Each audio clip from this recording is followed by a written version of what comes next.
Asume siis Kraitose seadistamise juurde. Minu nimi on Jaak ja see video ei ole kindlasti kellegile mõeldud finantsnõuandena või mingisuguse soovitusena.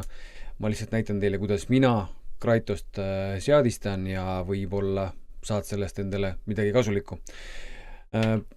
Toon välja, et kui sa oled täiesti uus kasutaja alles või sul on alles plaanis kasutama hakata, siis kõike vajalikku infot sa sellest videost ei saa. Esimesed sammud ehk siis konto loomine, VPS-i loomine, nende sammude jaoks tuleb eraldi video, sest et see on ühine osa kõikidel erinevatel siis robotitel, mis Avora platvormil on kasutuses. Nüüd, kui sa oled inimene, kes on juba kasutanud varem Avora tooteid, EA-sid, siis see video peaks sulle hästi sobima info mõttes. Ehk siis, kui sa oled juba sisse loginud, siis oletame, et sul on siin veel vanad tooted või sul on pronks nagu üks toode ja siis sa ei ole veel Kraitose peale vahetanud, siis esimene samm on, sa võtad siit Manage Products.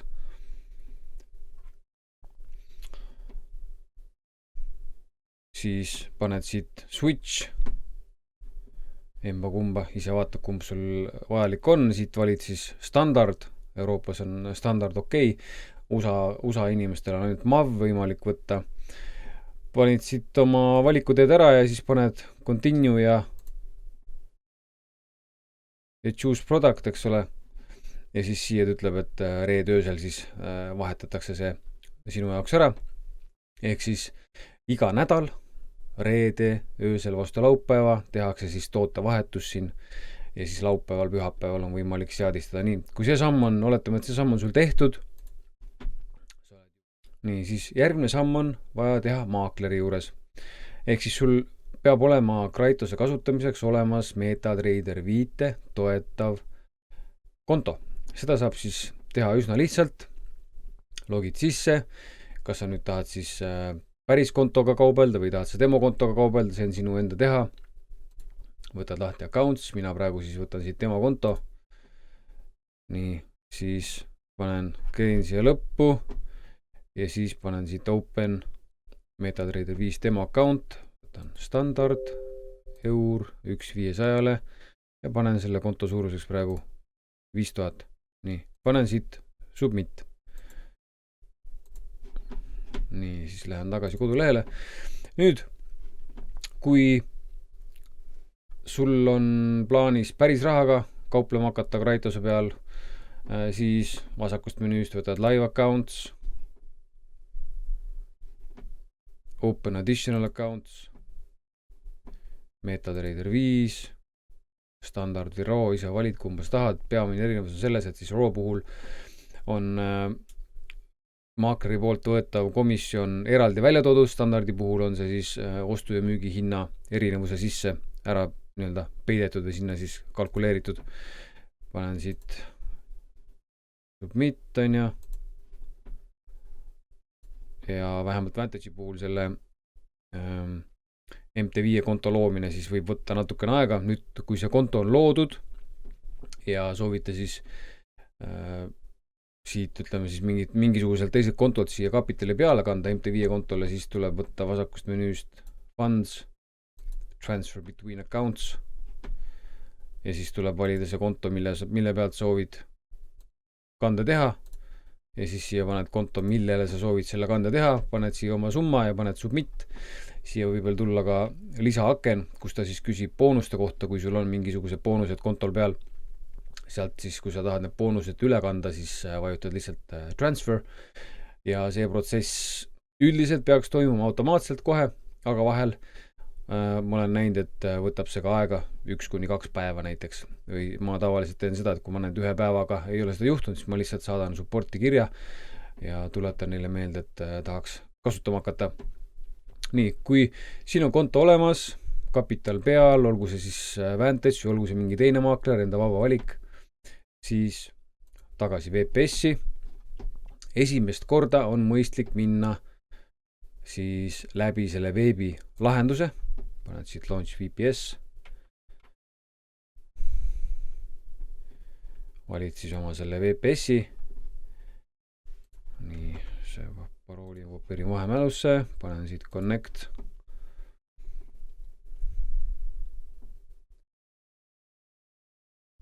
siis siin üleval paremal on siis see Send Ctrl Alt L nupp, vajutan selle sisse, trader ja siis nüüd see, kuidas sa saad suhelda siis selle VPS-iga on see, et siia ülesse siis, kui sa tahad mingi teksti, et see tekst tuleks siia, siis pead siia ülesse paremale selle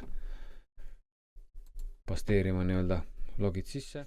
See tuleb tavaliselt ette siis esimesena aken, mis näeb siis välja selline. Ja siin, kuna ma olen seda juba kasutanud, siis on niimoodi, et siin on need juba olemas, aga muidu originaalis on ainult see näha. Nüüd sõltuvalt siis sellest, mis maaklerit sa kasutad, sul peaks olema meilis siis kiri selle kohta, mis maakleri serveri nimetus on, samamoodi kontonumber ja siis parool. Mul on, eks ole, Vantage International, siis ma kirjutaksin siia Vantage International ja paned siis Find Your Company. Ja kuna mul on see juba olemas siin, siis panen siit edasi, panen Next. Siis järgmine samm on Connect with an existing trade account. Siia siis paned selle kontonumbri, mis sul peaks olema ilmselt meilis, sõltuvalt siis maaklerist, osadel tuleb see ka siin back office'isse ja siis parool ja siis samamoodi serveri pead ka valima siit õige. Ja siis paned siit finish. Ja kui kõik toimib, ma panen siit endal kinni, kuna mul on juba ühendus olemas, siis siia alla, siin on näha, on selline siis ütleme nagu mobiililevi mast, tekib siia see ikoon, peaks siia see tekkima. Kui sul on nüüd see pilt siin ees, siis järgmine samm on vaja võtta lahti Tools, Options ja Expert Advisors ja siis on vaja jätta kõige ülemine linnukene ja alumised 2 linnukest, ülejäänud linnukesed ära võtta. See on see, kuidas mina seda teen. Ja siis alguses ei ole siin mitte ühtegi rida. Siia tuleb siis kirjutada avoriaprime.com, seda saab teha siis niimoodi, et siin selle märke peal teed topeltklõpsu ja siis tuleb selline tekstiväli, kuhu sa saad selle avoriaprime.com kirjutada, siis vajutad Enterit. Kui see on tehtud, siis edasi vajutan siit OK. Nii, kui sa oled nüüd jõudnud siia maale, et sul on siit Tools ja Options alt on pandud see avoriaprime.com aadress õigesse kohta, siis järgmine samm on valida siit ükskõik milline nendest valuutapaaridest, vajutada siis selle peale vasaku kiirnuppuga hoida kinni, lohistada see siia halli ala peale, lahti lasta ja siis võtta siit Expert Advisors alt Kratos ja sellest kinni ja see lohistada siia graafiku peale. Nii, järgmine samm on siis esimene asi, kõigepealt võtame COM on lahti, paneme siia ka Allow Modification of Signals Settings ja siis inputside all siin on nüüd rida parameetrid, mida on võimalik muuta, sättida algajana. Mina näiteks muudan ainult siis 3 asja ja vajadusel siis, kui on mingi ütleme siis see kirjapilt, mis siin on erinev sellest, mis on siin, siis on 4 asja. Räägin sellest kohe lähemalt. Esimene asi, mis tuleb enda jaoks lahti mõelda, on position size. See põhimõtteliselt määrab siis ära selle, kui palju sa oled valmis riski võtma, ehk siis tehingu suurused. Siin tuleb arvestada ka seda, et kui sinu konto on, ütleme näiteks 1000 eurot, siis sul ei ole võimalik üldse seda seadistust kasutada, ta lihtsalt annab sulle vea teate, et sinu konto on väiksem kui lubatud tehingu suurus 1000 euro või dollari või mis iganes valuuta kohta, milles su konto on. 1000 on siis kõige agressiivsem ja 10 000 on siis kõige tagasihoidlikum riskiseadistus. Mina panen siit praegu 1500, kuna mul on siin 2500 konto, see on küll tema konto. Siis oluline asi, mis ma juba mainisin, instruments. Siin on nüüd oluline see, et see järjekord jääks selline, nagu ta on. Ja oluline siis siin vaadata seda, et Market Watch näitab siis ära, mismoodi sümbolid on kirjutatud, mismoodi valuutapaarid on kirjutatud selle maakleri ja kontotüübi juures. Siin on vaja nüüd jälgida seda, et see kirjapilt oleks sama, mis on siin instrumentide all. Et oletame, kui siin oleks näiteks plussid lõpus, siis ma pean nendele kõikidele paaridele paneme siia plussi lõppu. Kus see pluss on siin? Niimoodi. Ma peaksin seda kõikidega tegema. Kuna mul ei ole seda asja siin, siis mul seda ei ole vaja teha.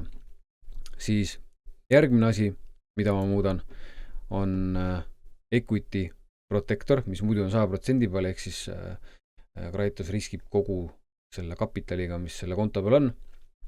Selle mina muudan isiklikult 25% peale.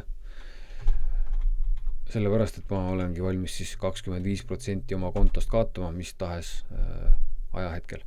Ja max allowed lot size, siin tuleb teha väike kalkulatsioon, siis lähtuvalt sellest, kui suur on sinu konto. Kui sinu konto suurus 2500, siis siia ma pean kirjutama 0,25.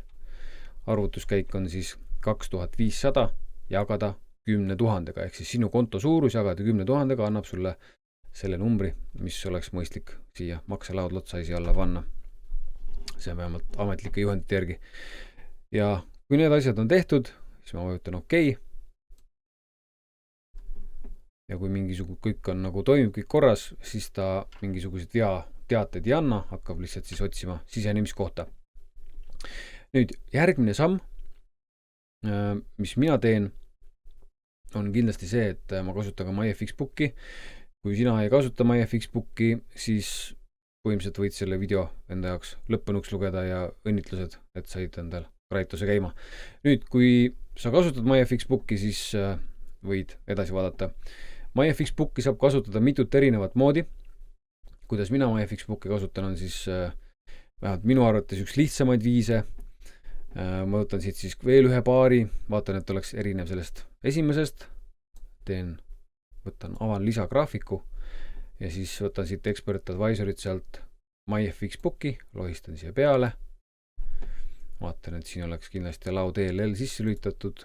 Commoni alt vaatan, et oleks allow modification of signal settings sisse lülitatud ja siis inputs. Siin ma pean siis lihtsalt sisestama enda MyFXbookis registreeritud emaili aadressi ja siis parooli, millega ma MyFXbooki sisse login. Ja kui need asjad on tehtud, siis vajutad OK. Ja siis siia peaks tulema last publish, siis ta peaks ütlema success ja siis mingisugune aeg. Ja ongi Kratos ja MyFXbook seadistatud. Kui sul oli sellest videost kasu, siis kindlasti pane subscribe ja kindlasti lülita ka teavitused sisse, notifications, et tulevikus saaksid ennast kursis hoida erineva infoga, mis ma siia panema hakkan. Forexi, binaarsete optsioonide, tavaliste optsioonide, aktsiate ja muude väärtpaberite kokkuvõtvalt varaklassid. Kauplemisega kaasneb oluline kapitali kaotamise oht. Kauplemiseks tuleks kasutada vaid riskikapitali. Mis tahes varaklasside kauplemine ei sobi kõigile. Mineviku tulemused ei garanteeri tootlust tulevikus. Nendes esitlustes edastatav info ei garanteeri mitte kellelegi kasumeid ja samuti ei garanteeri kellelegi kahjumite vältimist. Enne, kui mõne varaklassiga kauplema hakkad, konsulteeri enda professionaalse maakleriga, finantsnõustaja või finantskonsultandiga, et välja selgitada, kas valitud varaklassis kauplemine on sinu jaoks sobiv. Investorid, kes kauplevad mis tahes varaklasse, peaksid kauplema vaid juhul, kui investor saab endale lubada investeeritud kapitali kaotamist ilma, et see tema elustiili ja või heaolu negatiivselt mõjutaks.